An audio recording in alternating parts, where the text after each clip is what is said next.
Magandang hapon mga ka-PROMD. So ngayon naman ay tatanim natin itong kamatis na galing po sa DA. So meron po tayong 50 seedlings po na kamatis, no. Medyo nalalanta-lanta na dahil isang linggo na po ito. So mula nang binayahin natin, medyo malayo po, no. At natatagtag po siya. So yan, no po.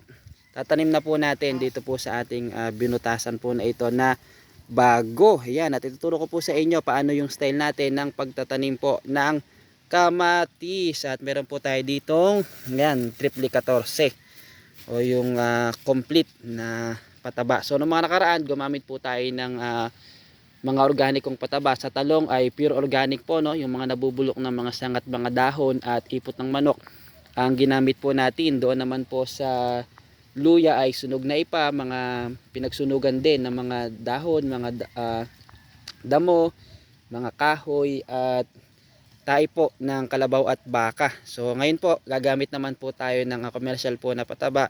Ito nga po yung complete na fertilizer, no. Ibig sabihin po ng complete, yan po ay yung NPK, no. Concentrated NPK po yung complete fertilizer. Yung NPK, nitrogen, phosphorus at potassium, yan po yung pangunahing nutrisyon na kailangan po ng ating mga halaman sa kabuuang paglaki. So tanim na po tayo ng kamatis.